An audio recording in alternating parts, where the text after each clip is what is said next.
Hello, everybody. I hope you're all having an amazing day or night wherever you are in the world. I have met a lot of content creators on this platform since starting YouTube again. It's been an amazing experience reaching out to different people and just getting to see what people do. And a lot of people, they do their own kind of thing, like they're forging their own path. And I think that the guest that I have on is really like setting the standard for me personally in terms of really clean, amazing, like production setup, look. Like honestly, the aesthetics here are off the charts, and I can only dream to attaining such a feat. I'd like to give a warm welcome to my guest, one half of the Volume 1 podcast, Josh. Thank you for being here. What? Thank you for having me, man.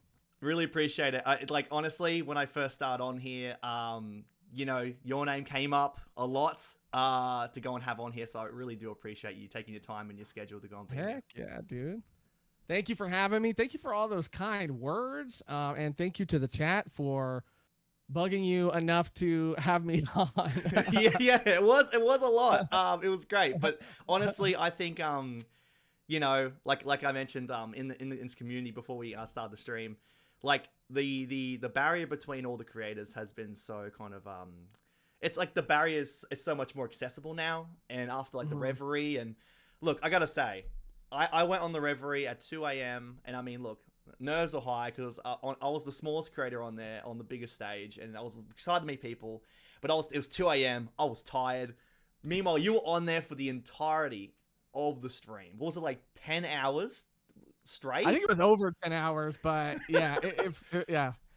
I mean, it was really cool, and there are definitely pockets of time during that stream that I feel like I was super present, and then others that I was like zoning out a little bit. Yeah. And you can go back and watch it and just see me like staring up at the screen.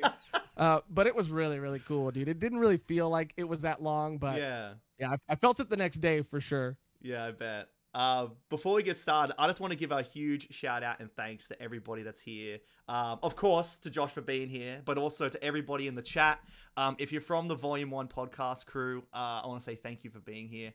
And also, I just want to say, I got to update something on my screen because we have absolutely smashed a subscription target because you guys have been amazing. I'm going to go and quickly update this right this second because we are actually now at 1420 and we're going to update to 1450 because yeah, the support from you guys on the channel has been absolutely amazing. So if you guys enjoy this stream at all, like the stream, and also let me know in the comments and in the chat who else you would like to go and see join me for the HypeStream. If you're new, I do this on a weekly basis where I bring amazing guests just like Josh on here to chat about One Piece or anything really in general that we want to chat about. A big highlight for me was last week I chatted with JD Legend, and for all of a sudden we started chatting about like Peaky Blinders and like Cillian Murphy. As I was like, oh my god, like this is not what I expected, but honestly, I'm all open for it. So yeah, it can go anywhere. But how you been, Josh? How's everything going? Any highlights for your week or what's going to come up soon? I mean, like I was telling you before we started recording, man, we've been in this, in the One Piece live action trenches, dude, where we already saw all of it. We recorded our reactions to all of it. But now it's just, you know, we're editing, trying to keep up with everybody else, trying to get everything out, as fast as we can. But I mean, the show itself was amazing. Yeah. And we like had such a good time watching it. But it's always the damn editing, dude, that gets you every time. Yeah, Every time. Yeah, I recorded my my review to the Netflix series with my fiance, and yeah, I'm in the process of editing it now. And yeah, like I mean, this is on a much smaller scale. Like this is just one video. You guys are editing like what, all 8 episodes as a separate review. Yeah, it gets there. It gets there. Do you have any sort of timeline as to when we can expect any sort of reviews from them? From the episodes? Yeah. So yeah, we were super ambitious, dude. We were like, okay, because we wanted to like get ahead of, bro. Okay, first of all, I didn't expect how saturated it was going to be. Like I knew, because we talk about One Piece obviously all the time, And that's in the anime and manga community. And I knew that the show was going to probably do really well and people were really going to connect with it. But I didn't anticipate, and I'm so happy that it did, but I didn't anticipate like it crushing all of the records that it has crushed. Like, and now not just anime and manga YouTubers are talking about it, like everybody is talking about it, regardless of whatever your niche is. So we kind of wanted to like get ahead of that and release 2 reactions a week. But that proved to be a little ambitious because we've only released our episode 3 reaction and we're in the middle of cutting together our episode 4 reaction, which will probably come out hopefully around like Wednesday-ish. But and then we're gonna try to our best to give or release like about 2 a week from that point on. But yeah, it's just with reactions in general, it's harder because we have the hardest time with YouTube accepting something. And not blocking it for copyright or whatever. But yeah. And then we're always cooking, dude. We got a lot of other stuff coming up too. And we want to, the new anime episode, like we want to react to that too, because we haven't even seen the new opening yet because we want to keep our eyes fresh and watch it with everybody else. So we've been like dodging things all over Twitter. It's been hard. Yeah, I bet. Yeah, man. I mean, the Netflix series has been something special. It really has. And to go on just watch it all and like the first impressions watching it. And I mean, you guys had the fantastic opportunity to go and see it at the Santa Monica Pier event for Netflix. I can't imagine the feeling you must have had. And you can share this too, just being in a group of people because you're all fans, and that's already one amazing thing to be in a group of people that just so excited to be there, and something so cool like them putting together like all of this for us. But just to watch it and be like, for me, the thought was, this is a really like quality show. Like it's an actual show that looks really high quality. It looks nice. It's just like it looked great, and all the actors there did a fantastic job. And I've mentioned that my standouts for me are Buggy, but like I like Sanji too. He's such a standout for me. Like I love Sanji, like his take from it. But to watch it all and at the very end to be like, you know, I'm keen for a season 2. And after all the news about them having scripts potentially done, and they're just waiting for a green light and all the stuff happening to get wrapped up with the strikes and stuff like that get going. It's just the fact that now, like, it has blown all the records out of the water. Before I started watching it, I told my fiance, look, I wouldn't be surprised if we gone to the top 10, like in terms of like the little badge logo. I'm like, top 10, because it's such a big fan base. I think we're going to make it in the top 10. But the reception of number 1 in 86 countries. That's what was crazy. Yeah, that was the first one. It said it's number 1 in 84 countries, which ties Wednesday and Stranger Things season 4. I was like, okay, that's pretty much it. It's tied number. That's 80, the top of the mountain. Yeah. The Netflix mountain, at least. And it exceeded that, which is absurd. It's honestly been something special to behold. And I'm going to tell you, for me, why it was so special too. Obviously, because One Piece is so near and dear to my heart. But as we were talking more and more about it on the show before it was coming out, and even when we gave our episode 1 review when we watched it at the Netflix event, I always kept going back to, I'm a One Piece fan. Megan is a One Piece fan. We love it. But how will other people who aren't One Piece fans, like how much will they enjoy it? And I was trying to watch it through like those eyes, I guess. And I talked about, like, will my dad like it? Will my brother like it? And I am happy to announce that my brother told me yesterday that he finished the entire live action series. He watched like the 4 Kids dub with me back in the day, but never really went beyond that. But he watched all of it, and that he like loved it, and it made the like behemoth task of completing all these episodes like more realistic, because he was already invested in the story after the live action, and he wanted to know what happens after that. And to get to talk to him and to say, talk about characters like Garp and talk to him about characters like Mihawk and Arlong. I mean, it was crazy. I mean, my brother likes anime, but he's like always been really into Naruto. And we used to watch like Zatch Bell growing up. But he never got into One Piece, and the fact that this made him want to take that dive is so amazing. Like, that's the most amazing thing about it. Yeah, that was the big question that was on my mind. And I chatted with my fiance about it, and I mean, she has a different perspective because she, is not like, she watched a bit like Attack on Titan and everything like that, and little bits and pieces, and like she likes Death Note and stuff like that, but not really like to the point of wanting to watch anime kind of regularly. She'll just watch other shows. Right. So for me, and she knows how much I love One Piece, it was like, is this going to appeal to the ordinary viewer, the person that wants to flick on Netflix and there's a top 10 show? It's like, oh, what's this? Let's watch it. And by the end of it, she's like, and she says it in the review, and I think it's the highlight of our chat. She said, she appreciates the goofiness of One Piece, and she's like, it is goofy and it is silly, but she has a greater appreciation of how the show is. And she, and at the end, she was like, I didn't hate it. I was like, yes. She actually liked it. I was like, I won. But the thought of like, I was wearing my like a Film Red shirt, and I had Shanks Pirates and the crew at the back, and I was there. I was wearing that same shirt in our episode, I think 2 reaction. Yeah. I was in the kitchen doing something, and she just all of a sudden went and looked at me and goes, "That's Shanks' crew." It's like, wait, I know that person. I was like, this is the greatest thing ever. Like she knows.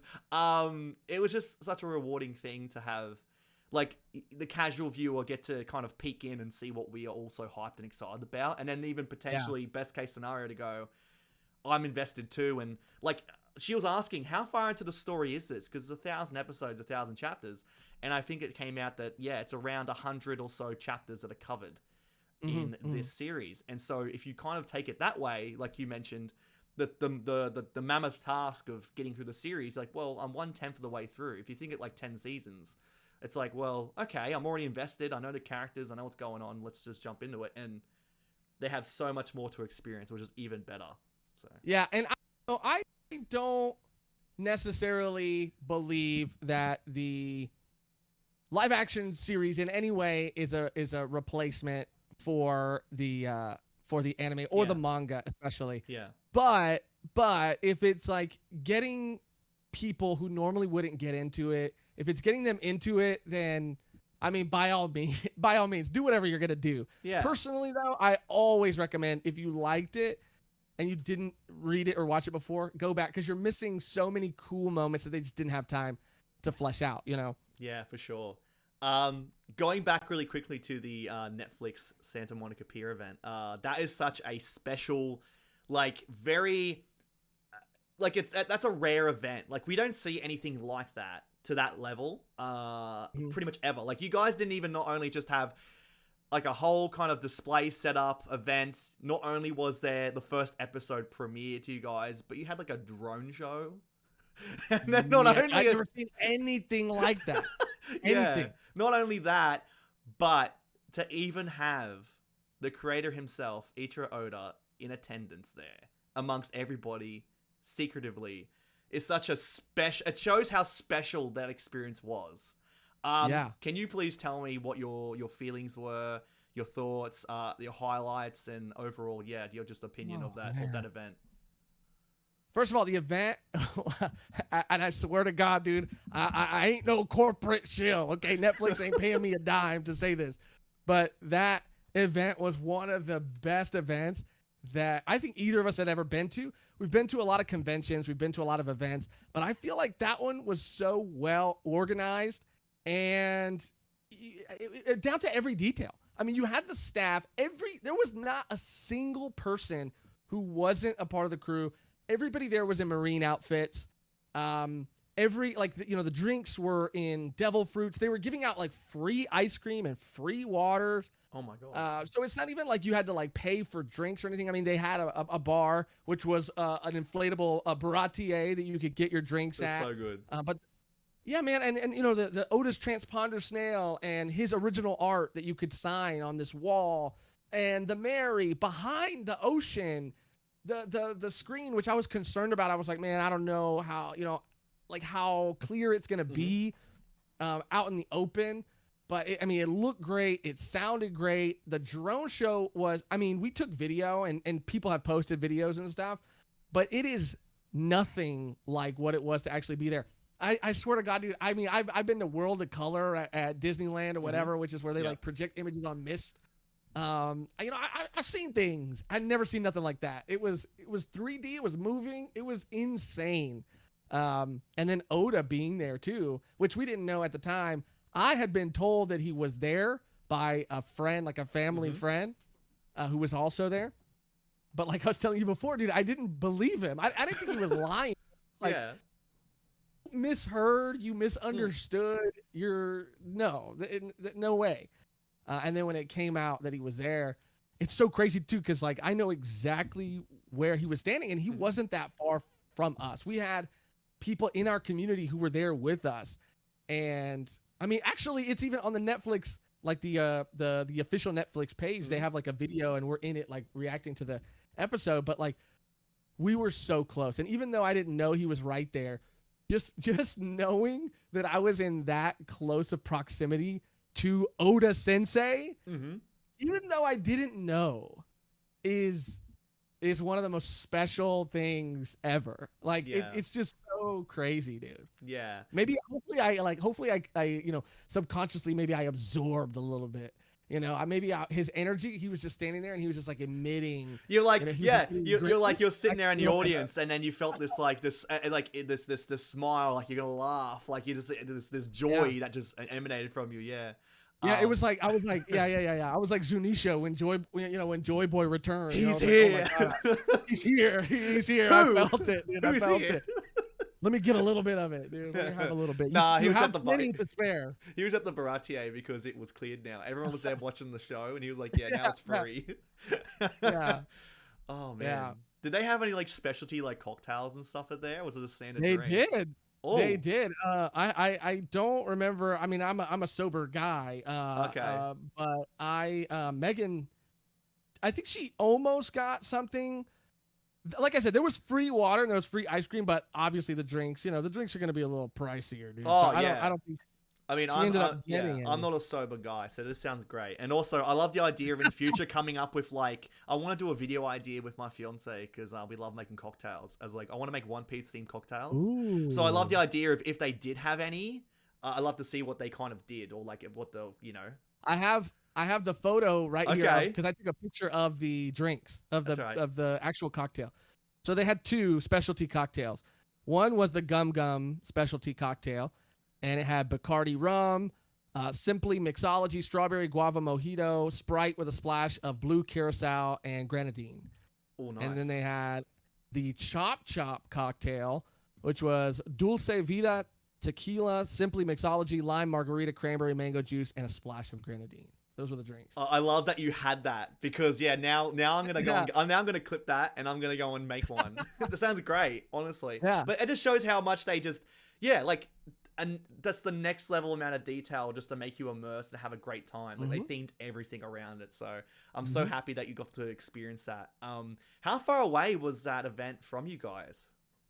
It was probably about like a 45-minute drive. So not too far. Oh my God. That is so lucky. That is such a luck. Yeah. Like I kind of, they did the event, like it was like a little tour kind of thing that they went on. I don't know if they did all the same things at every place, but we were Santa Monica was the first place on that list.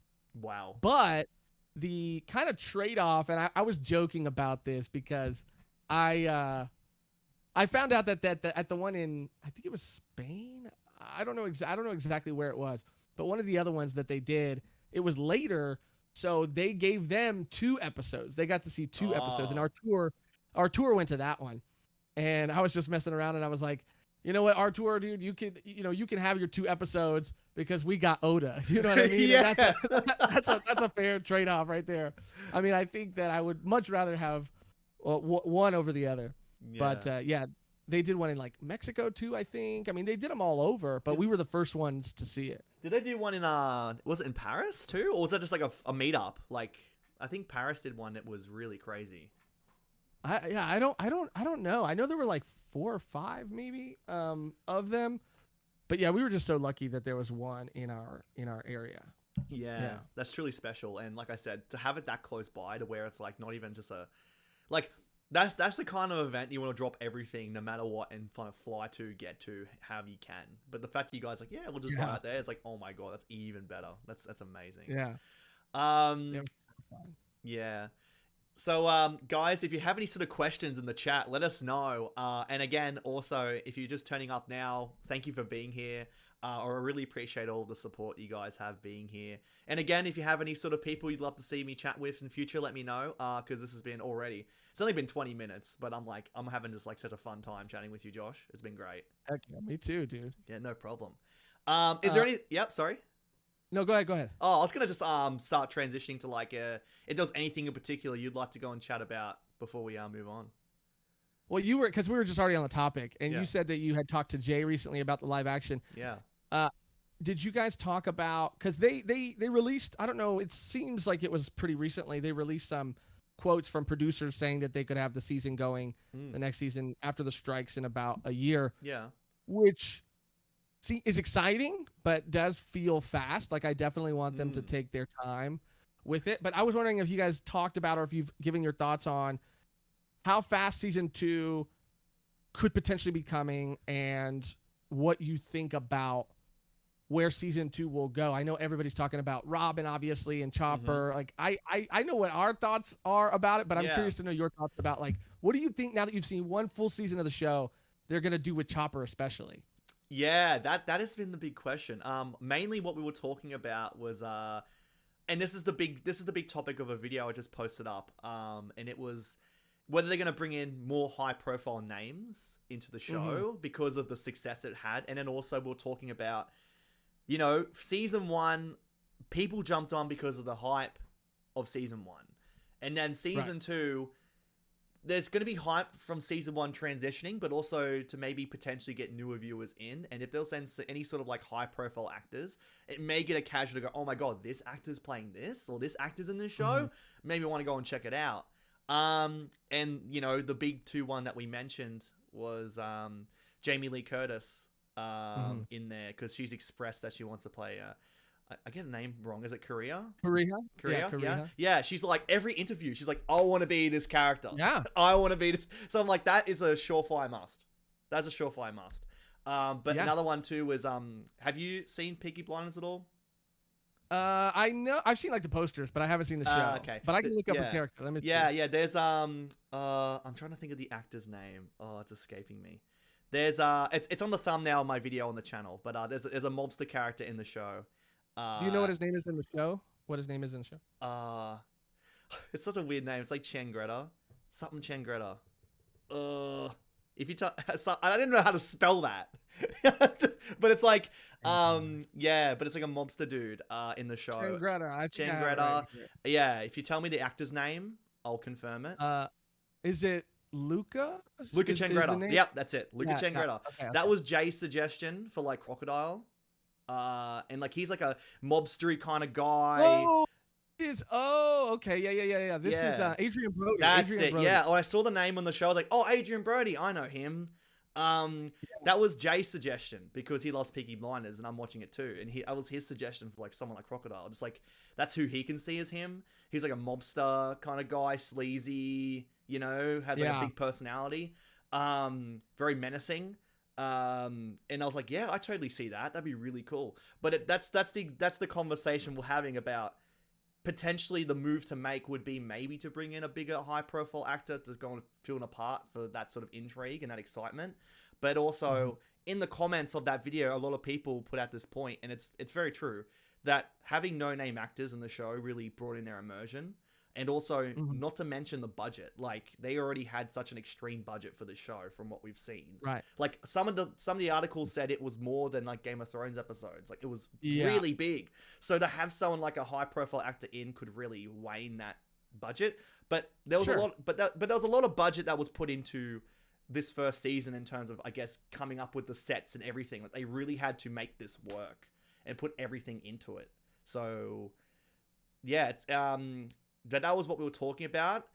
In terms of people to see, Chopper is the main thing people want to know. Because is it going to be like a Detective Pikachu kind of look to Chopper? Is it going to be some like what they did with the Fishman?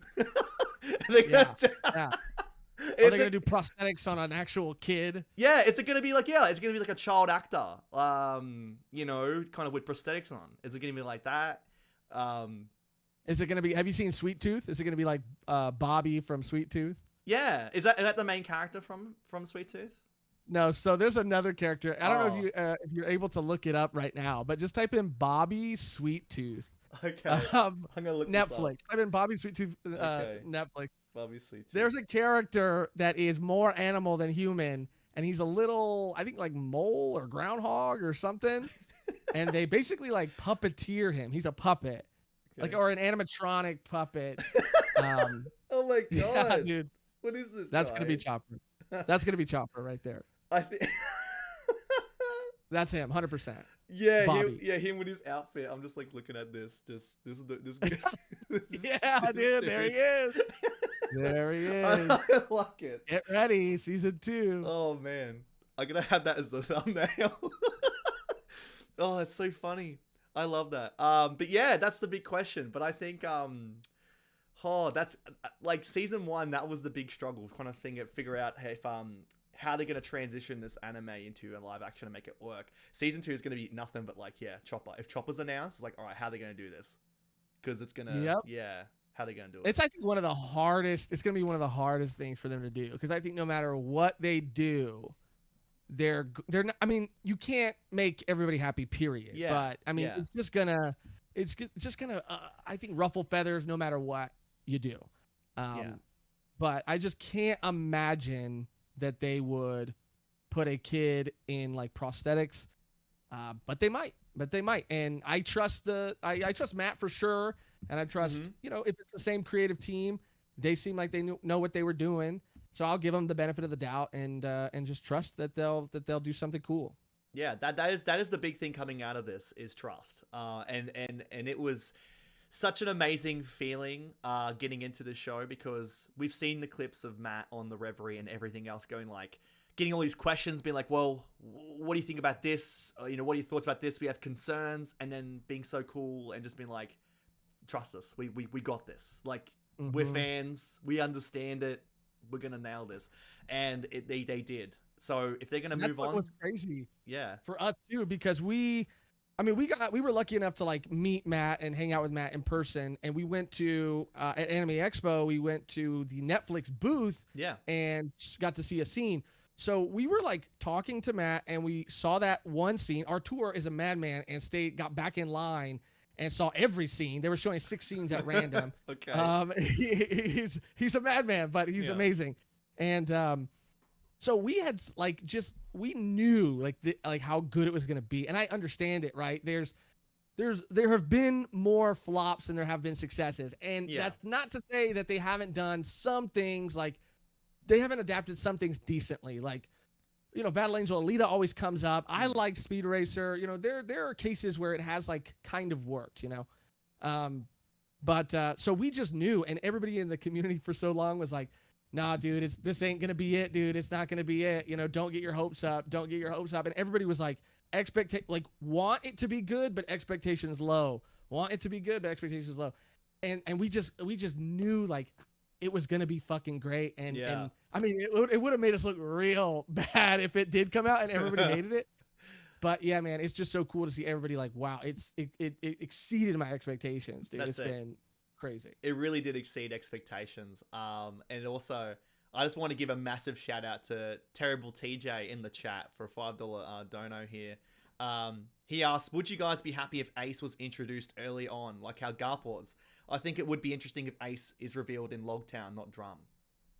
Yeah, I think that has to be a necessity. I think how they introduced Garp and said, yes, it's his grandfather, and introduced that intrigue early on to kind of get people hooked.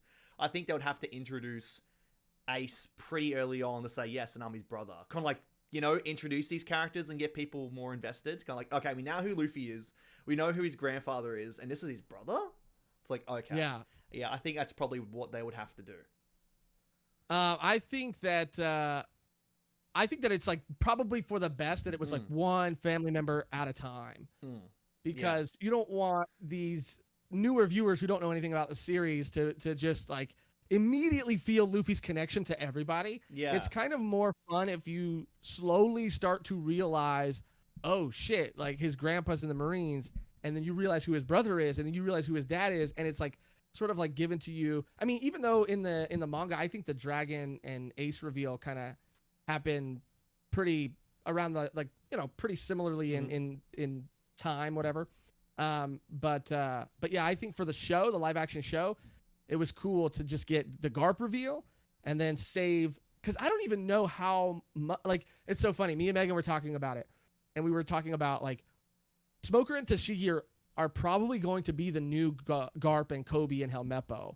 How much, like, they have to keep that connective tissue of Garp, Kobe, and Helmeppo in season 2. So what's, like, most likely to happen is they're going to kind of, Tashigi and Smokers, their scenes are probably going to replace a lot of the Garp, Kobe, Helmeppo stuff. And then if anything, what connects that is Smoker might, for some reason, it might cut to Smoker, like, answering to Garp, or Garp, talking to Smoker, like, just so we get to see what they're kind of up to for a bit. Mm-hmm. But yeah, I think that giving too much of these connections away too early on, I think that it was done perfectly. I think they actually balanced it really, really well. And all the stories with them were great, like, fantastic. It made me, like, love Kobe and Helmeppo even more than I already did, which is kind of crazy. Yeah, it gave me a newfound appreciation, like you said, for Kobe and Helmeppo. And also just to see Kobe there and Helmeppo, I've been like, we're reading everything at the moment in the chapters. I'm like, this is dude. This is my dude. Like, this. And they said, and then they're like, you want to train? We're gonna start training. I'm like, oh, we do. Yeah, it's like to know where that training goes. Like, oh, come on. It's like, yeah, that was really cool. I want to give another shout out to another $5 donor from A Beautiful Lie, who says best anime adaptation is Edge of Tomorrow because of Tom Cruise and Emily Blunt. I mean, that's a good conversation. Lie, by the way. Yeah, that's a great conversation too. Like, this has been such a great adaptation. What has been some other ones that you've seen that have been real standouts? And I think Edge of Tomorrow definitely is one that is a really good adaptation. Edge of Tomorrow is great, and people always, I mean, it's gotten more respect as time has gone on. Yeah. But Speed Racer is fun, dude. I like Speed Racer. I like it a lot. Okay, I'm sticking to my guns on this one. It's a fun movie. And I think a lot of people, it's become more of a cult classic as time has gone on. Yeah, definitely. I haven't seen, it's been ages since I've seen it. I think I saw it when it first came out, but now that I'm here in kind of a more of a critical lens, like, I mean, also not to mention a lot of these series, there's like a lot of weight behind it saying, okay, this is an adaptation of an anime or a manga and we have previous track record of it failing. It's more of a heated topic. But back then I think it just came out and I was watching it and I was like, yeah, okay, it's pretty neat. But yeah, definitely that does stand out. Not to mention, yeah, Edge of Tomorrow. That was a really cool one. A lot of praise for that one. Well deserved. Absolutely. Heck yeah. Yeah. I wonder if there's anything in the chat that you see. I've got a lot of great questions in the chat going through. Everyone's been very vocal in here, just trying to catch up with everybody. Maybe they reveal Dragon next season instead of waiting. Yeah, I mean, that's the thing too. I mean, like we just talked about, kind of picking whether to do these sorts of reveals and make it kind of, I guess, count or pick in the right times. Dragon was in the season, and what's even crazier is they released officially the casting for Dragon. Yeah. Which should, I think, have been the first clue that they were already probably farther on production than we had initially believed before the strikes had happened and stuff. So, yeah, I mean, they could have chose to feature him more prominently, but I think them even not doing that and focusing just on one family member, one connection with Garp was for the best. For sure. Speaking briefly about the whole Kobe in today's recent chapters, do you have any sort of thoughts, emotions you want to share in the current events of the Egghead arc now that we're getting closer and closer to the Egghead incident and how everything's going to unfold? I mean, dude, it's just been crazy. It's been so fun. It's been nice, like, getting back to the Straw Hats in these past, what has it been, like 2 chapters now? Yeah. But that last chapter was such a blue balls chapter. Yeah. I just want to see it. I want to see it. And I was proclaiming in our last stream, and I would love to know your thoughts about this. That to me, there's no way that this fight between Kizaru and Luffy lasts more than a couple chapters. Luffy is so much stronger now, and people were also saying it would work so well because it would mirror Sabaody when Kizaru took them out so easily. It would now be Luffy taking him out so easily. It's not lasting long. It's going to be a cool fight, but I'm saying 2 chapters. 2 chapters is how long this fight's going to last. And the only way that Luffy's quote unquote like losing, which I don't think is going to happen, is if the fight gets interrupted. But that's it. That's it. That was the big thing that Jay mentioned. He said that his opinion was that it should go to a standstill. And he's kind of hoping it fights to a standstill. Because you need to, in some way, like, you know, like the admirals are really strong dudes. Kizaru's a really strong dude. Like, you want to kind of still let that be established that they're a threat. And to have him kind of be smacked down would be pretty, you know, yeah, it would kind of diminish a lot of that. But then again, you do have Saturn that's outside of the area. And also, what's really cool is there was a panel that came out that, you know, back in Sabaody,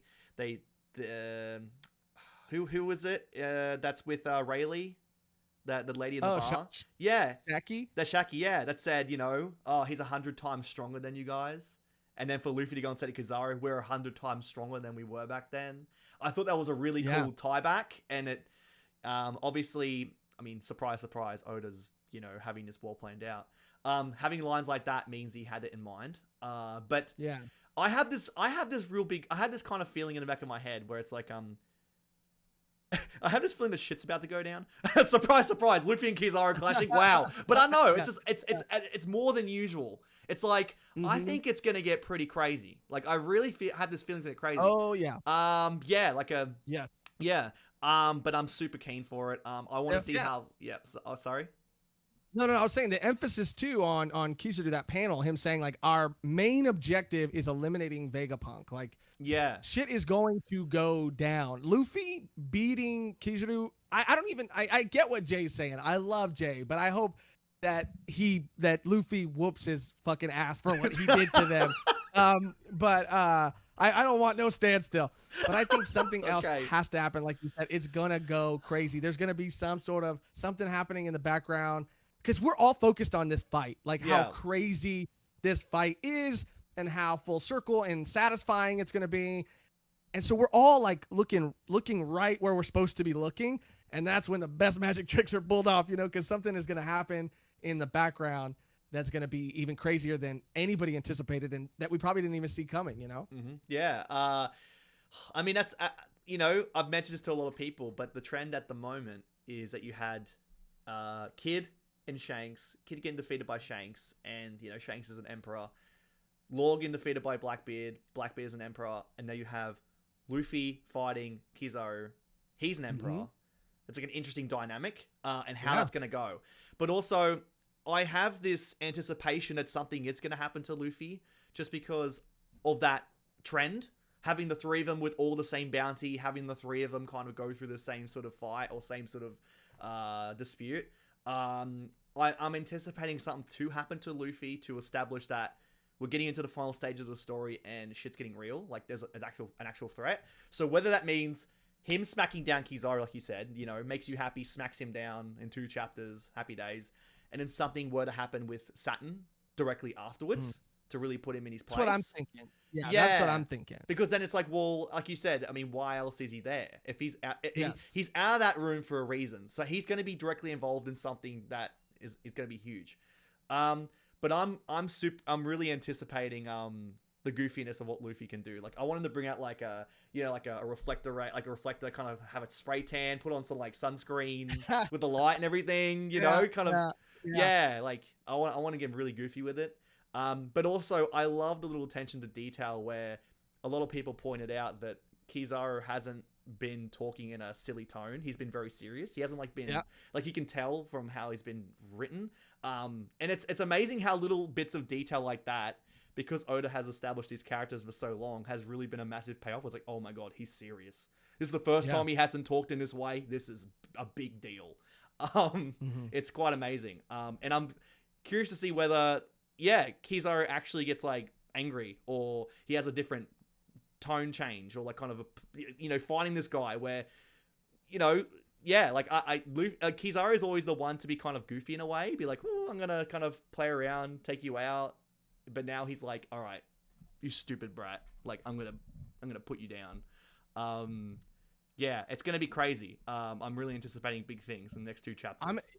Some crazy things, and I think, like you said, that's what's going to cause Saturn to have to reveal that he's there, because he keeps saying like, don't let anybody know that I'm here. Yeah. And so I think something crazy, the Egghead incident, something else is going to have to happen for him to be drawn out. And that is what I think is going to be something that that's the thing. Like, we don't even know what they're really capable of. But they are the elders for some reason. So they have to be, and what we saw with Sabo and stuff, like, they have these abilities. So I think that's what's going to ultimately put Luffy like in a hard place. I mean, there's also all this tech around, like the bubbles that the Seraphim are into. Like, there's lots of things that could happen because of the location of this fight too. That's right. Do you believe that's like, for me, I see the giant robot in there, and I'm like, come on, you're gonna show this giant robot in there and kind of go away. There's gonna be something to do with that, and they're kind of thinking, well, how was this thing run? What is this thing? And I feel that there should be some sort of tie back to that, or some sort of payoff. Do you think there's anything in Egghead at the moment that you're, like you said, there's a lot of tech in there that you're waiting for like a payoff? I would love to see this like amazing and epic fight that kind of includes everything, right? Because we've been shown like the holograms, which are really cool, the light gloves, which people are anticipating being used at some point. It's almost like it's been reverse engineered that Kizaru would be the one to be there, and then these things are introduced, these pieces of technology, and then you have the giant robot. So it'd be so sick to see like, obviously like Frankie in a giant robot, and somebody else using the light gloves, and somebody else like Usopp being a liar, seeing him using the holograms. Like it would be fun. You know what I mean? That'd just be so funny and so true to his character. It reminds me of like, I talked about Zatch Bell earlier, which is like, have you ever seen Zatch Bell? Do you know what that show or that anime is? No, I haven't. No. It's old, and it came on Toonami, and it's not really like, it's nostalgic for me. That's why I love it so much. It's pretty basic in its premise. It's just about these like demons that are like little kids that come to the world, the real world, and they have this like fight to determine the king of their world. So they need a human companion, and they read spells out of a book. It's pretty like, it seems pretty generic on the surface, and maybe it is, but like I said, it's nostalgic for me. Yeah. But there's a character, and his name is Kantrome, and that's what his spells are all like illusions, because he is this like scaredy cat kind of character, and so his spells make him look like he's really big, like a giant. But when you go to hit him, the fist will go right through, and people are like, "What the heck, is he now untangible?" You know what I mean? But it's like, no, he's just projecting all of these things to make him seem bigger than he actually is. So it'd be kind of cool to see Usopp do something like that with the holograms. I don't know. I want to see all of it. Like that's why we were shown it. I mean, it doesn't have to all be used, but I mean, I would love for it to. I would love for it to. Now I love the idea of Usopp taking like a piece of technology like the hologram, taking it with him to Elbaf and projecting himself as a giant. Yeah. As like a payoff or something. Like, I'd actually love that. Yeah, that'd be really cool. Yeah. Yeah, that'd be so funny, dude. It'd be so on brand. I don't think that, I mean, I was really thinking that there might be a chance that a Vegapunk, a satellite, might go with them, and since they would be like far enough away from the Punk records, from the hive mind, that they wouldn't necessarily have all of the knowledge of all of the Vegapunks, which would kind of allow them to be able to be on the ship and not make it so that every problem they came across, the Vegapunks were so it was so easy for them to solve. But now I just don't think there's any hope. Now I think that they're all dying. I think Oh, that no. the only one that will survive will be York. Yeah. And she'll probably end up either with the, I don't even think she'll end up with the Gorse. I think she'll end up with Blackbeard. Oh, I'm still wow. Okay. on that train. Yeah, wow. I mean, that's ultimately, I think that's where it's going to go. Yeah, like he said. And it would definitely put up York's stocks highly and usefulness moving forward. Another shout out again in the chat. You guys have been amazing. Like the support you guys have been giving is overwhelming. I really do appreciate it. Mr. Rubik's one with the $5 here saying, "What is one change in the live action that you would love / think improves the story? And what is one change that you were disappointed in or just didn't like?" Shout out Mr. Rubik's. I have an answer. I think that for the most part, the entire first season was really well paced. But and we talk about this in our reaction, but obviously it's going to be a bit before it comes out. So I'll just say it here. I really didn't super love the pacing of the second Baratier episode. I felt like I understand that characters had to get cut. Django was a character that I was a little bummed out got cut. The Usopp Pirates even in that arc got cut, but that was to add to Usopp's loneliness to further, drive home that he really only had Kaya. Yeah. And I think that made a lot of those emotional moments hit harder. So I like those changes. But and even like what they did with Krieg was cool. Mm-hmm. The Gin stuff, like I'll even kind of accept that, right? That we got that nod to him. But I feel like we were really missing the familial relationship with the rest of the cooks. I mean, we really only got like one exchange between like Sanji and Patty, and I really would have liked it to feel like more of a family. Even my brother, who didn't know anything about that arc, said like, "Oh, I just assumed that it was him and Zeph's restaurant, and that everybody else just kind of like came and went. Like people would work there for a little while and they would leave." And I was like, no, they were all like a really big, like that was his family. Yeah. And I feel like that just felt like it all happened so fast because of course there's so much to cover. Yeah. And I get that. But I feel like that was the only episode that I felt the pacing. I felt like it could have deserved more time. And I would have liked to maybe get one more episode there. I don't know. And then the second thing, and this is a big thing, and not really a big thing. It's a small thing, but I think it made a huge difference. So it was the scene with Nojiko and Nami and Belmir when they were kids. Mm-hmm. In the manga and in the anime, it was such a powerful moment because Belmir says, when Arlong comes in, Arlong sees Nami and Nojiko and says, like, "Are these your daughters?" And it's very important the way he phrases that, like, "Are these your daughters?" Belmir can't deny them, and she will not deny them. So she said, "No, I cannot deny them. Yes, they are my daughters." I don't know why I said no. But in the show, he sees the plates there, and he says, he's already seen in the records that she doesn't have a family. So he says, "Does somebody else live here?" And then she goes, and then she almost like kind of forces the line in a way that didn't feel as organic, where she's like, "I have 2 daughters," and it was so crazy because he was like, "Does anybody else live here?"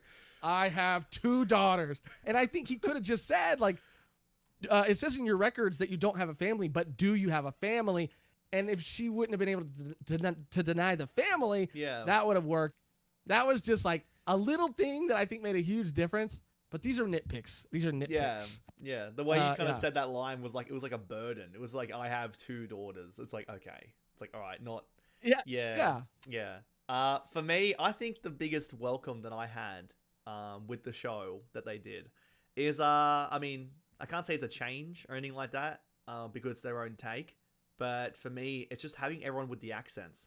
Like, I loved it. So good. I loved that they could just do it their own. And it made a lot of sense because, this is a pirate show. People from around the world coming together. They're going to have different accents all around. And, like, Yeah. Yeah, Garp's accent. You know, I love Sanji's with his Manchester accent. Like it was so, you Yes. know, it was the best. I was like, oh man, I love this dude. Like this guy's great. Yeah. Yeah, I thought that was just really cool, and it was such a welcome. I And yeah, love that, dude. I loved that. British Sanji works, dude. It works. yeah, it was, it was so jarring. He's like, welcome to my restaurant. Like he got, yeah, yeah, bruv. Okay, bruv. It's like, all right, wow. I was like, I loved it. It was so good. Dude, I was like, sucker. this guy's great. And I will say that Arlong really grew on me. He really did. Yeah. From the trailers, from a little bit what we saw, I was like, okay, I'm not too sure, because you only seen glimpses of it and lines, but then seeing him come in with the soundtrack, you know, this guy's in here. I was like, this is great. I was like, I really am really all for this version of Arlong. I thought it was great. Yeah, it's been so funny too, just seeing like, I don't know, all the TikToks and everybody just like playing Arlong's soundtrack. Yeah, as you walk in, yeah, it's so funny. Oh, you're gonna send me some of those. I'm gonna watch that. That's funny. I'll try to find some of them. They're so funny, dude. Okay. Oh man. But I see even some people in the chat, and I totally agree with these points too. Like, I think that even in that same Belmere moment that I was talking about, like, I really did like those 2 episodes a lot. But I really do feel like Belmere wasn't as badass. I mean, she's an ex-Marine. Mm-hmm. That was established even in the live action. Like, she just didn't. She got, like, Arlong punked her hard. Like, and it just felt like that very important moment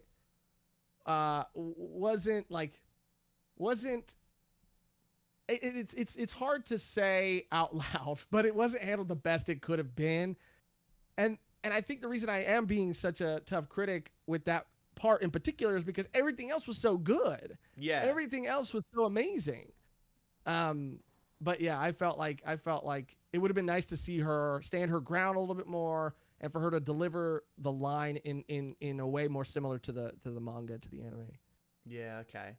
I will say that for me it was quite a little bit jarring to hear I guess the lines being said word for word from the panels. Like, I mean, it's like the thing is that's the trouble, right? Is that you want to adapt something 1-to-1, like word for word, panel for panel, and because of the way that it flows when you read, it's not going to come off that way when you're watching it. Like, you know, when you right, like we're having a conversation, it's the way it sounds and flows.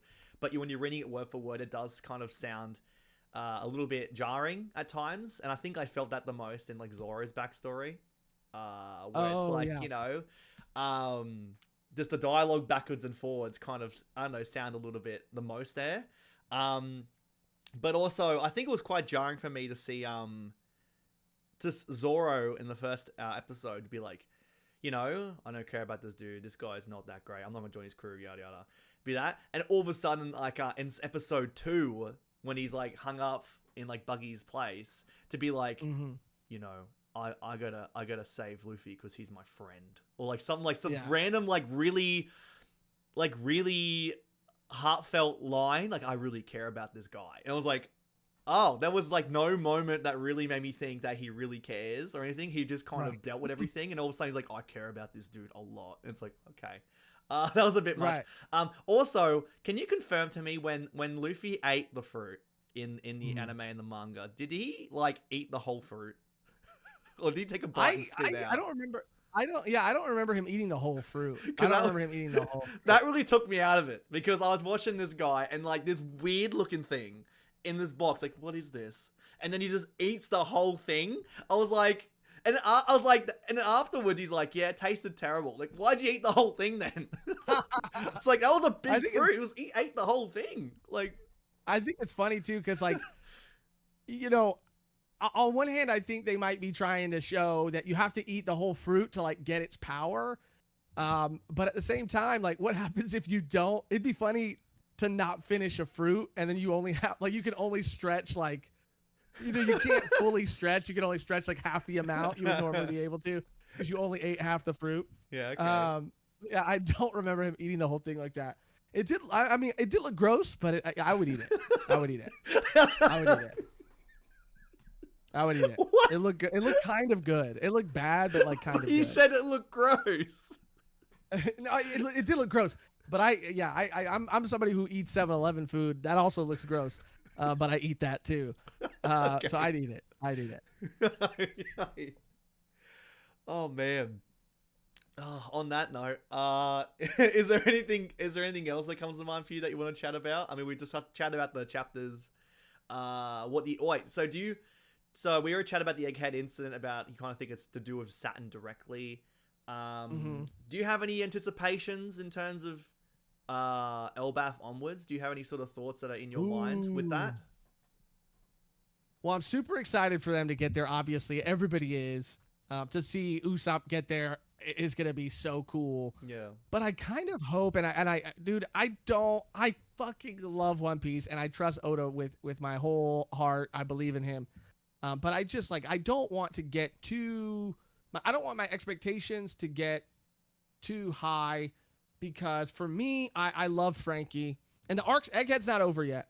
Yeah. But when I knew we were gonna go to Egghead and Frankie was gonna meet Vegapunk, like in my mind, I imagined like all of these moments, and there kind of was like a little moment in the last chapter or the chapter before that when he's talking about the coup de burst, and he's talking about the Sunny to Vegapunk, and Vegapunk was like, "Oh shit, that's crazy." But I just don't want to put all this weight on like, what is Usopp gonna do when he gets there? And then because of the like surrounding events being so chaotic, they don't. I mean, Oda has to give some sort of payoff to that moment for sure. But I don't want to get my hopes too high, because I really thought this was gonna be Frankie's. Like Frankie was gonna shine here. Yeah. And I feel like in Egghead, and I feel like we haven't seen a lot of him. And I understand there's so many other things going on. So it is what it is, but yeah, I'm trying to think about what I think is really going to be happening, or what we can expect. What do you think? What are you most excited about, or what are some of your thoughts? Yeah, I'm excited about I mean, mainly like you said with Usopp. One of my favorite moments in the entire series is having Usopp fight Luffy in Water 7. That's such a great character building moment, and something that I feel that hasn't really been made to that effect recently. I mean, we have moments, but it's just, I love those character building moments that really shine like that. Yes. And so I really hope that to have that for Usopp in the next arc would be really cool. I'm anticipating something along the lines of how Wano was for Zoro. Like, we had scenes with Zoro, interacting and getting a bit of his history and having those sort of side stories, but mainly, it was Luffy and Kaido and the whole everything. Yep. So Luffy will mainly be in that arc, I guess, moving more towards, going after Elbaf, I guess, or it might be to do with Loki surrounding him. But I feel that it's gonna be more so chasing Shanks' tail, because this is like Shanks, like people love Shanks, and if Shanks are now at the point of going after the One Piece and knowing that Luffy's hot on his trail, maybe setting some like seeds down, breadcrumbs, to be like, hey, okay, go through these trials and tribulations to go after me. But yeah, having that kind of side story, that side thread with Usopp in Elbaf would be really cool. A lot of people like to think Elbaf is the be all end all like Usopp arc, and I would love it to be, but yeah, realistically it will be with Luffy and everything, but having that side thread with Usopp would be really welcome. Are you, and this might seem like a crazy question, but are you someone who thinks that Usopp will die? Do you think that a Straw Hat at all will die? Because I've heard people say that, right? Because of the stories that he's told that come true. Do you think that there's any possibility, any world where a Straw Hat would die or Usopp would die? I think oh man, I think Kinemon is the biggest thing for me that makes me realize that he's probably not going to kill anybody. Right. Kinemon should be dead. Kinemon, the everything that we saw is so egregious. It's crazy. But yeah, I mean I did ask this for Jay as well. I think. Oh, what I mean, Jay? Am I with someone else? No, it was with the Hidden Island. I asked him whether he thought that, Usopp would die or any Straw Hat, and he says yeah, he doesn't believe it, and I think that not only that, but also the big question at the end with how if Luffy is gonna go and die, that's a big question as well, and I really have come down to the opinion of. I think that after this whole journey, Oda wants to have this be a fun journey and have a good time.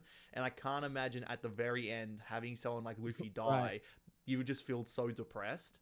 And I don't think he would want that to be the feeling that you would have. So I honestly am now of the belief that he will survive.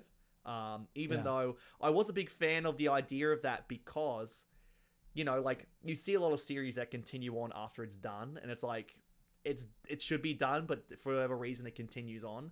If Luffy were to die, it's like, okay, the journey is over. Book closed. Man has been doing this for 25 years. Let's put it to bed. Great. Just done. Yeah, I just now think that he would just kind of keep it open-ended, happy. Like maybe have the last panel of the entire series be everybody having a big meal and then like falling asleep. Happy, smiling. Because that's ultimately Luffy's dream, I think, to like make sure everyone, he says it every arc, like I want to make sure people are fed, and are happy. So if the last panel is like everyone asleep after a big meal, smiling, with Luffy smiling, I think that'd be pretty neat. Yeah, I think you're right. I don't think there's any way. I don't think there's any way that a Straw Hat's gonna die, because of what you said, really about how Oda is telling this story and what he wants this story to be. I just do not see it. I don't see it. But I swear to God, dude, they better leave it alone. Like once it's done, like if Oda, which Oda has said that he wants to, spend time with his family. He wants to just live his life. So I want that for him. Yeah. But if Oda really felt like there was a story to be told, whether it's like pre the events of One Piece or post the events of One Piece, sure. But if anybody else, like, they better leave it alone, dude. I don't want to see anybody else buying the rights or telling their own story. Like, I don't want it to be tarnished at all. That would break my heart. That would break my heart. So you're not open to the idea of two-piece? I mean, again, if Oda, for whatever reason, two-piece the next generations. Yeah, he's like, I have to tell two-piece the next generation. I have to. I mean, look at the success of Boruto. Okay. Like, this is gonna work. You know what's so crazy about Boruto too is I told you my brother's into Naruto and he watches a little bit of Boruto. Like, it doesn't grab my attention because I used to love Naruto too. Yeah. But Boruto never really like grabbed me. But the more I hear about it, the more it sounds cool. Like, it's like some of the events that happen sound kind of cool, but I just never. Every time I look at it, I'm just like, I can't do it. It's not the same. Yeah, I mean, I can't really, and especially because now at the moment I'm trying to get through Jujutsu Kaisen. That really has. Are you reading or watching? I'm reading it. I've just finished reading the Shibuya incident, and now I'm onwards afterwards. So, yeah, I'm really keen for it. And it's like, I'm putting all my, my reading into that, and so the thought of like, and like, there's a lot of cool stuff with that too. But yeah, with Boruto, I'm like, I've seen the pictures of him post time skip, and time skips are always great. We know how good time skips are. They're super fun. I love time skips. I love time skips. They're so cool. I was, I had a not crazy, but my relationship with Jujutsu Kaisen was that, I watched it, I read it a little bit, and then I watched it, and for whatever reason, didn't really like hook me or grab me in season 1. Yeah. Everybody kept saying, you gotta watch it. Watch Movie Zero. Movie Zero was cool, but I was still concerned about like where it was gonna go. And season 2 I've been watching. I haven't been reading, but I want to experience the Shibuya arc in the anime. I want that to be my first time experiencing it. Yeah. And I have fallen head over heels for season 2, dude. Yes. JJK season 2 is incredible. Yes. Like, incredible. I did a little review on Twitter. I did a little write up, and I said, look, season 1, it didn't grip me, like you said, Yeah. because it felt like it was very rushed, and like after it felt like it was like a whole Hunter x Hunter story arc condensed into 2 episodes where they're having a fight, and then it'll have like a big monologue being like, this is the moment I gotta do this. There's like a big build up, like it was a month's, like a whole arc's worth of build up for this one moment, but didn't have any grip. I wasn't emotionally attached. I'm like, oh, okay, this is trying to be a big moment, but it's like kind of whatever. So I felt that it wasn't really gripping me. But then the movie Zero, I was like, this movie has no right being this good. I'm so into this, and also I was so into this. I think is the character Gojo, the one that has like the stitches on his head. I think I might be wrong. I'm reading this right now. Gojo's the white hair. Yeah, see, the name's very similar, isn't it? It's a Gojo and Geto. See, I'm terrible with names. I'm terrible. Yeah. Honestly, no, I mean, yeah. Same. Honestly, I stressed out when I introduced you because I'm like, here's Josh. I was ready to say a wrong name. Oh yeah, I'm so terrible. See, but yeah, like the guy with the stitches. Yep, Geto. I was like, okay, I get this dude. Like, I get what this the how this dude is important, and I knew it was gonna be important because season 2 has the backstory and stuff. So I was like, okay, I'm invested. Now the movie is what invested me in that character, which is gonna be the built on the season 2. Season 2, like, oh my god, like that was great. Yeah, everything is okay. Again, the name, I'm terrible with it. Is it Toji? Toji, yeah. Toji. That's my dude. That's my dude. Yeah. I was like, oh my god, this is great. And yeah, once reading it, I won't say anything, but I will say that it was like the last time I had an exciting read like that very similarly. I don't know if you would have seen Chainsaw Man, but it was with Chainsaw Man. We're almost caught up. Like, we're a few chapters behind on Chainsaw Man. Yeah, part 1 or part 2? Part 2. Yeah, so we read it. Yeah, I haven't seen any of part 2, but that kind of stretch of reading part 1 where things just went crazier and crazier. That's how I felt reading a Shibuya Incident. I mean, like, Chainsaw Man was scary. Like, it was a horrific kind of adrenaline rush because of how just grotesque and scary and insane things were getting, and you didn't know where it was going to go next. Shibuya Incidents like that, where things are happening and they just keep happening, and they're like, okay, I don't know what's happening next, but now this is happening, this is happening, it's crazy. So you're gonna have a fun time, and after watching the first 2 episodes of the Shibuya Incident, I'm like, the animation direction, everything with this is incredible. So you're gonna have a blast. You're honestly gonna have such a blast watching it. My plan is to finish season 2, and then as soon as season 2 is over, that's when I'll start reading. That sounds cool. Yeah, that sounds really good. Yeah. And that's what I want to do. Also, a welcome change for that show was that the fact that this arc goes for 18 episodes that you're gonna watch. Okay. Every other arc seemed to have gone for maybe like 4 episodes max. 4 episodes. So that's why I was kind of like, all right, there's a big payoff here, but I don't feel it. There's no sort of attachment. Right. Because it went for so long, and because I read it, I'm like, okay, this is going for a good amount of time. It was rewarding to have these moments happen because it's been just happening, and you've been invested throughout the whole event. So it's going to be a welcome change for you to watch that week on week. Yeah, I really do feel like JJK, and I never understood it, dude, because I was so stuck on season 1, and I was so stuck on not being like super interested in like continuing it, but people always said like it's so good, and it's the best new shonen, or it's the new this or the new that. And now I get it, dude, because in season 2 I can completely see how it is inspired, and it takes in the right way from all of these other series that have come before it, but it does it better. Like, it does it better. Yeah, one of the big highlights for me in any series, it's in One Piece, it's in Hunter x Hunter, it's in this, where I love the narrator. The narrator is my favorite thing. And with Hunter x Hunter, Hunter was great. Yeah, I love the moments where the narrator stops and has to explain what is actually happening in this moment, where it's like, in the first 0.1 seconds, he threw a punch that went and did this. And it's like, I love that stuff. it's just really Yup, cool. me too. Yeah, and this show does this. Jujutsu Kaisen, like in the Shibuya incident a lot. But I'm loving that they're leaning in that more and more. Because it really makes those moments count. It makes them so cool. I'm like, what's gonna happen next? Yeah. It's really cool. So yeah, you're in for a blast. It's really neat. I'm having so much fun, dude. I'm having so much fun. I'm trying to convince Megan to watch it, but I get it. I get it when someone's really trying to force or like push a show on you. It doesn't make you want to watch it anymore. You know, you're like, I'll get to it. But I'm breaking her down, dude. I'll get her to watch it. I'll get her to watch it eventually.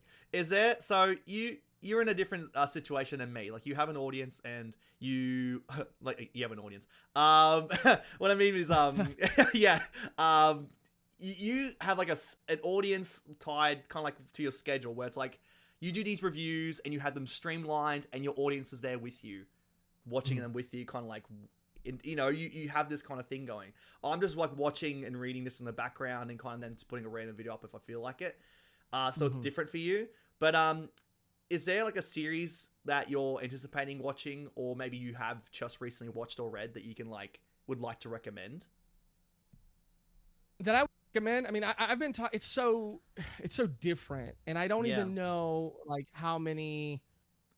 I'm not even. Well, Pluto's coming out soon, and that's going to be something that like people have to watch. I mean, I've only read the first volume, and I'm kind of glad now that I only read the first volume. But Urasawa and anything that he does is like, this man is a fucking like genius. Like he is like for sure gonna be on the Rushmore of this medium like forever, dude. Like he is crazy, insane. And that's an easy rec, right? Pluto, when it comes out, you gotta watch it. Undead Unluck is amazing, and one that I'm really excited about, but is not as much of as easy of a sell, is I always pronounce it wrong, but it's called like I think Freyrin Beyond Journey's End. Okay. And it really, from at least like I read like 3 or 4 volumes of it. From what I read, it's just kind of like a cozy fantasy story about an elf, and elves in fantasy, they live so much longer than every other race. So they perceive time, like the passage of time feels different to them. Okay. And so it's about this elf who has an adventuring party, and they go on all these adventures, and then they all kind of get old and they all die, and they all like, some of them become like local legends and this and that. And she's just coming to terms with like, I guess just like life and what those connections mean to her, because everybody that she meets who's not an elf feels like just a cameo in her life. And so she's like struggling to understand like all this weight that other people are putting on these people or their relationships. And it's just, I don't know, it's just really interesting. And it's not like super action heavy at all, at least like where I was at with the series, but it's just good. And it's coming out with an anime. And what's crazy about the anime, they did this with Oshinoko, which was fucking amazing. Oshinoko was an hour-long special. I think it was even maybe more. And that was so that they could adapt the entirety of the first volume. And that is how they were going to hook people. Okay. Because that's when it gets absurd and crazy in the best way. But Freyrin is apparently going to be, its first episode is going to be like 2 hours long or 2 hours plus. Yeah, wow. It's going to essentially be a movie. And I'm really excited for that, dude. I'm really looking forward to that. And just reading it, it's something that, you know, because with One Piece and with JoJo and with Jujutsu Kaisen and all these other Bleach, you know, all these other shonen series, they can be pretty dense at times, right? Yeah. These worlds are massive, and there's so many characters and history and lore. And so it's nice to have a series that you can really enjoy and don't have to like, I'm not saying you don't have to think too much about it, because it is a beautiful story. But it's just different. You know what I mean? And it just kind of soothes me in a different way, I guess. Yeah. It's your comfort. It's like when for some people, they'll like to put on a YouTube video that they've seen probably tons and tons of times. and they'll watch it because like they know what's coming up, but it gives them comfort. Or like rewatching a show. Yeah. So it's nice. I think that's probably the exact same way. That's I mean, like you know, Joy Girl has mentioned that she loves you know, Slam Dunk, and how it's like nostalgic and stuff, and she's trying to get me to go and watch or read it. And it's like that to me is like another one of those ones where it's like there is deepness to it, like character bonding and character development, everything, and the matches and stuff like that, the games. But it's like, yeah, just kind of, you know, friendships, bonding, this kind of just journey, nothing too insane. But yeah, that sounds really cool. And I really like the fact that it's going to have that 2-hour-long special to get people invested. Like you said, it's a bit of a hard sell, like a bit of a unusual kind of situation, like to have premise for a show, but to have that 2 hours is, I think, enough to really get people in, I think. Yeah. Definitely. And if I could sell you on one more series, have you read, I think it's pronounced like Dan. Okay. I haven't seen that, no, but yeah. Okay, if I am recommending you one series to read, it's that. It is, especially if you've read Chainsaw Man. Yep.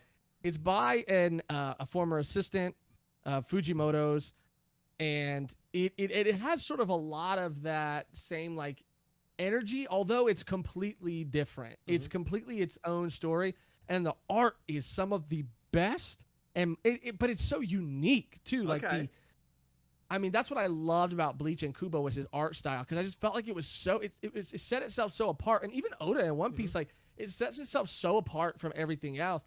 And I think I've always called it Dan, but I think it's Dun, whatever. Yeah, it's like dun like that. Okay, yeah. It's the craziest, most absurd, silly, but also in its emotional moments, like it lands, like the emotions hit. Okay. It's fun, dude. It's so fun, and I cannot recommend it enough. I mean, it's something that, like, you know, people are saying that it's apparently been about to get an anime adaptation for forever. All these like leaks come out, but then nothing ever gets officially announced.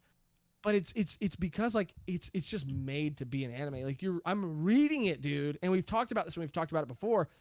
But it's so well like drawn, and the paneling is so good that the manga itself feels like it's in motion. Like it feels like I'm watching it happen on it's beautiful, dude. It's amazing. There's nothing like it. So unique. And I just read the first volume, and if you don't like it, you don't like it. But it's fantastic, dude. Fantastic. Yeah, cool. That's really awesome. Yeah, definitely. I'll definitely want to check it out, because I love art in manga, and I think that's really what makes me really appreciate so much. And yeah, I mean, like, you know, my favorite manga is Berserk.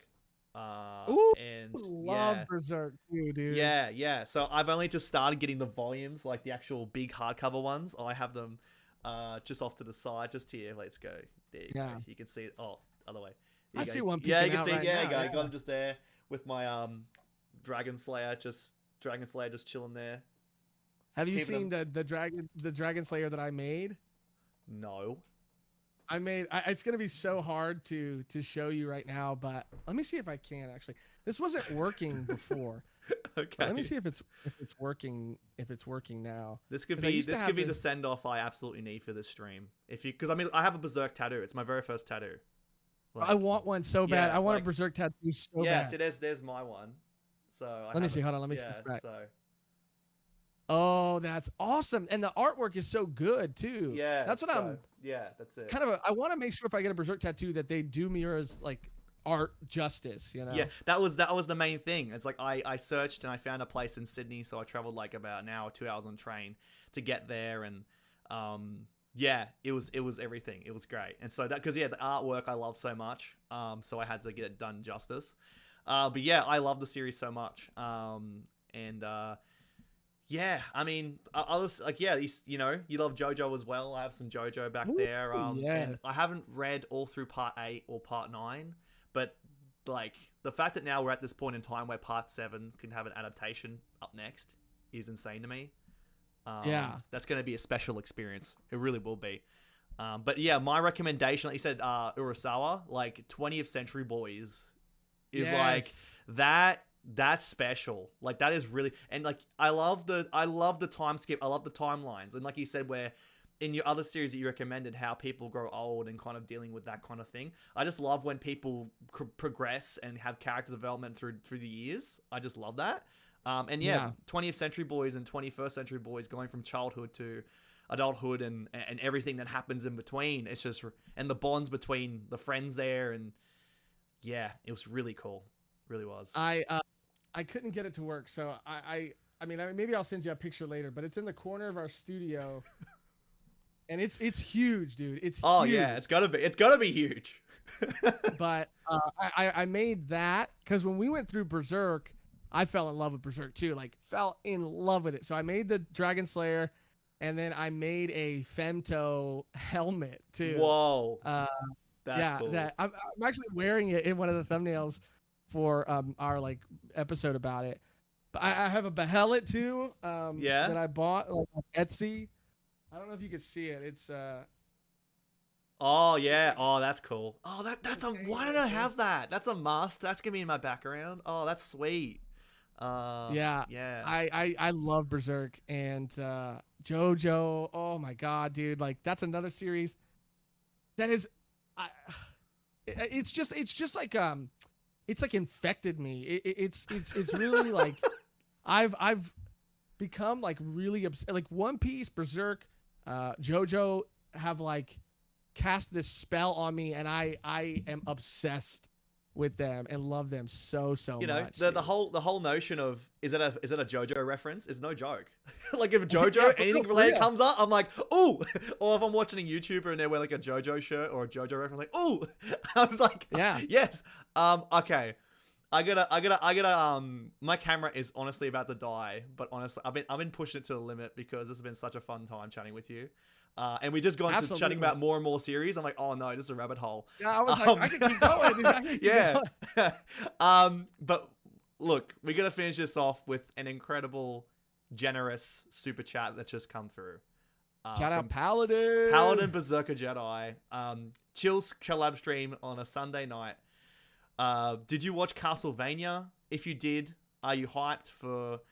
Was it Nocturne? Also, did you catch Grand Line's recent One Piece live action season 1, season 2 vids and Hassan's the tier list vid? Very informative. I haven't seen Grand Line's videos on them.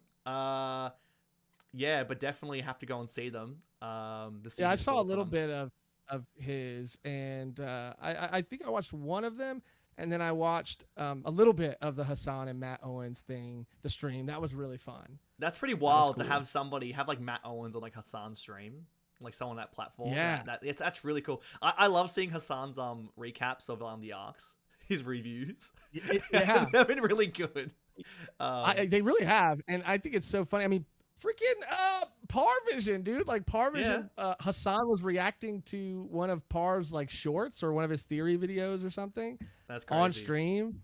And it's just really cool seeing other like bigger creators outside of the anime manga community like really fall in love with like you said, the like, you know, mentioning before about the threads have been kind of woven together, the bridges have been kind of closed in terms of like closer connections with people all over in the community. And it's so funny to have a stance of like absolutely loving the politics, because there is a lot of politics in One Piece, and that's what's really cool and separates it. Like you see the goofiness, and all of a sudden here's the government and the ways the government works and how all this is. It's nuts. It's crazy. That was one of the main things that did kind of hook me too. I mean, I was hooked pretty early on, but then when I heard like, oh, just wait, because Megan's cousin has been like caught up for a long time, and he was saying like, oh, just wait, like these themes start to come into play, and I was like, wait, what? And then when they did, I was like, this is the fucking greatest series of all time. Dude. This is so what awesome. doesn't this have? What doesn't this series have? Yeah. Oh man. But on that note, I want to say my just overwhelming gratitude and thanks for not only you, Josh, but just everybody here. The love, the support, and the chat. If you guys have enjoyed any of today's stream, be sure to go and leave a like. Go onto the channel. I have a whole playlist of other chats I've had with other people on here, with like, you know, JD Legend, Hidden Island, Joy Girl, Parvision, Daxake. There's so many people on there. And if you'd like to go and see any more guests on here, let me know in the comments. I do have another guest lined up for next week, which I'm really excited about. And now chatting with you, Josh, I'm super excited, and I think I'm definitely going to be. There's a part 2 for this coming up. There's a part 2 happening. Yeah. And I'll check out the series you Anytime. mentioned. I'll check out the series you mentioned. Because I'd love to go and see, to go and chat and get my opinion on that series you mentioned. It'd be really cool. Yeah, and if you do go like through and read it, let me know, and I'll come on to talk anytime. But also, you're welcome to come on our channel and talk anytime as well. Okay. So we got to set something up. No problem. Sounds great. Awesome. Okay. With that being said, guys, I feel sad to say goodbye. I'm no good at it feels goodbyes, sad. dude. Oh no. Okay. Goodbye for now, but not forever. Okay. All right, guys. With that being said, take care, and I'll see you all on the next one. Bye.